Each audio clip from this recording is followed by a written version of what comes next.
Good morning, जय हिंद साथियों। कैसे हैं आप सभी? फिर से उपस्थित हूँ आप सबके सामने करंट अफेयर्स स्टूडियो के साथ। पहले जो प्रीवियस क्विज का जो प्रश्न था वो लेते हैं। हाल ही में कितनी भाषाओं को शास्त्रीय भाषा का दर्जा दिया गया? तो इसमें जो है वो 5 भाषाओं को शास्त्रीय भाषाओं का दर्जा दिया गया है और पहले 6 थी, तो अब कुल मिला के 11 जो है वो भाषा शास्त्रीय भाषा के रूप में दर्ज हो चुकी है। तो इसमें सबसे पहले लैंग्वेज आपको ध्यान रखनी है, 2004 में जो है वो तमिल शास्त्रीय भाषा के रूप में दर्जा प्राप्त करने वाली प्रथम भाषा रही थी। देखते हैं आज के प्रश्न। हाल ही में सिम्बेक्स अभ्यास 2024 कहाँ आयोजित किया गया?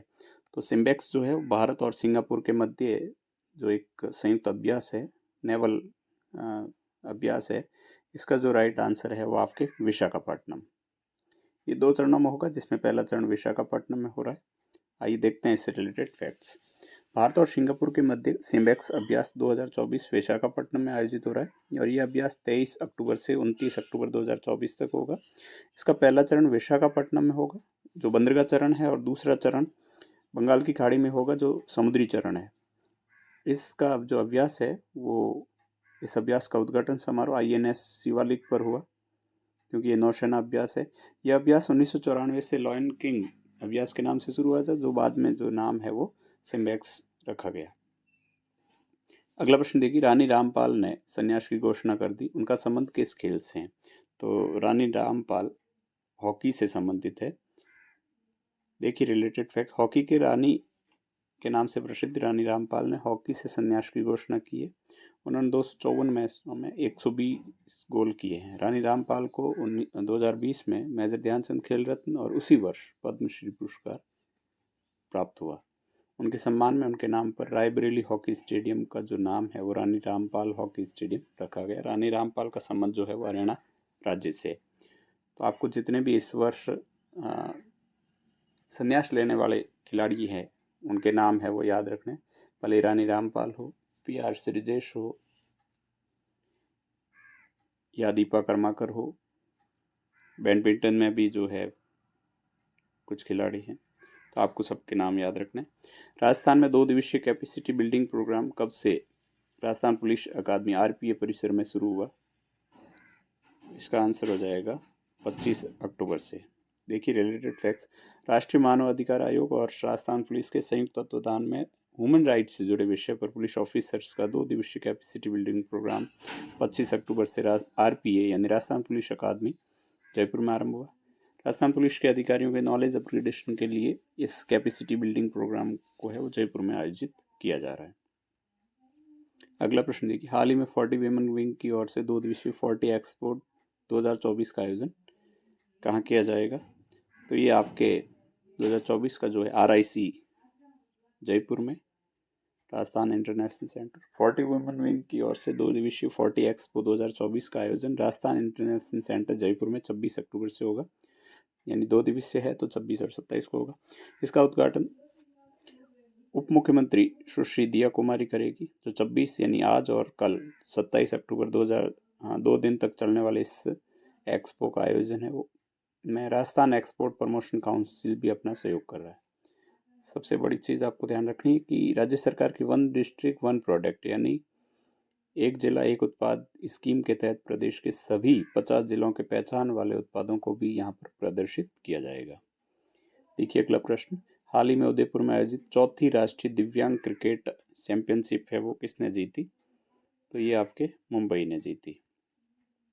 आइए देखते हैं इससे रिलेटेड फैक्ट्स। 4थी राष्ट्रीय दिव्यांग क्रिकेट चैंपियनशिप का समापन उदयपुर के BN कॉलेज मैदान में हुआ। इसमें मुंबई ने कर्नाटक को हराकर चैंपियनशिप जीती। इस टूर्नामेंट में देश भर से 24 टीमों के 350 से अधिक खिलाड़ियों ने अपने हौसले और संघर्ष की अनोखी मिसाल पेश की। क्योंकि दिव्यांग की प्रतियोगिता है, तो ये जो नारायण सेवा संस्थान और differently abled cricket council of India द्वारा 11 दिवसीय टूर्नामेंट है वो दिव्यांग खिलाड़ियों को समर्पित था।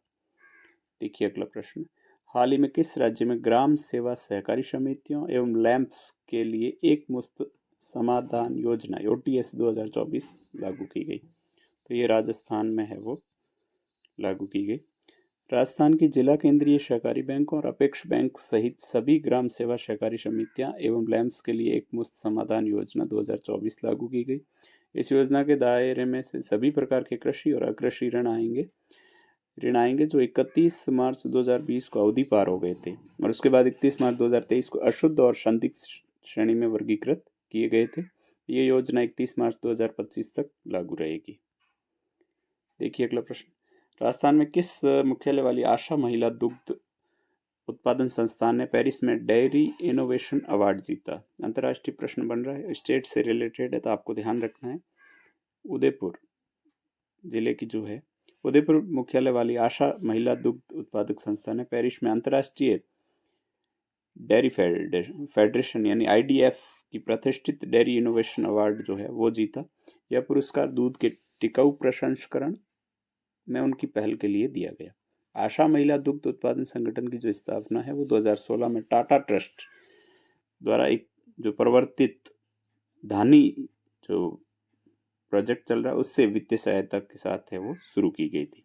अगला प्रश्न देखिए, हाल ही में T20 में सबसे बड़े स्कोर का वर्ल्ड रिकॉर्ड किसने बनाया? तो ये वर्ल्ड रिकॉर्ड जिम्बाब्वे ने बनाया। जिम्बाब्वे से पहले ये वर्ल्ड रिकॉर्ड नेपाल के पास था और नेपाल से पहले भारत के पास था। तो आइए देखते हैं इससे रिलेटेड फैक्ट्स।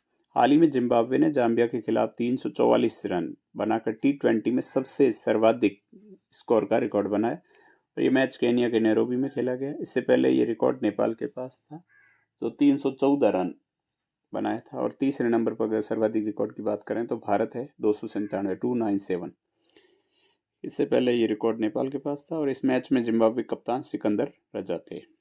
देखिए अगला प्रश्न, हाल ही में चर्चा में रहे करतारपुर कॉरिडोर का संबंध किससे है?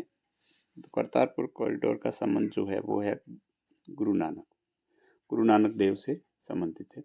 करतारपुर कॉरिडोर गुरु नानक देव से संबंधित है क्योंकि उनके ये प्रतिष्ठित जगह है।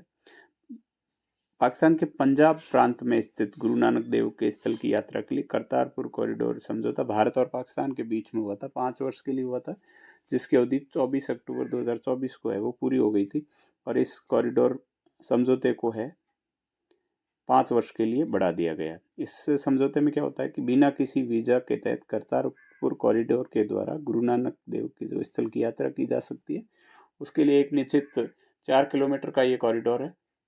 इसके लिए एक निश्चित जो है वो राशि या टिकट कह सकते हैं जो लगभग $20 के करीब है वो लिया जाता है, लेकिन इसके लिए वीजा की जरूरत नहीं पड़ती। देखिए आज का अंतिम प्रश्न, हाल ही में जारी फीफा रैंकिंग फुटबॉल से संबंधित प्रश्न है। 2024 में कौन सा देश शीर्ष पर रहा? तो ये आपके इसका आंसर हो जाएगा अर्जेंटीना। अर्जेंटीना जो है वो नंबर 1 पे, फ्रांस नंबर 2 पे और स्पेन नंबर 3 पे रहा। और फीफा रैंकिंग 2024 है, इसको थोड़ा सा आपको 2024 में जो है वो भारत 125वें स्थान पर रहा। देखिए ये क्विज आपके लिए, राजस्थान के किस जिले में अमृता देवी बिश्नोई जो देसी प्लांट केंद्र बनाने का निर्णय? तो ये आपको आंसर बताना है और चूंकि अमृता देवी जो है वो एक जगह है जहाँ पे जो खेजड़ी से संबंधित जो आंदोलन हुआ था, वृक्षारोपण से संबंधित, तो इसका आपको आंसर देना है। जय हिंद, जय भारत।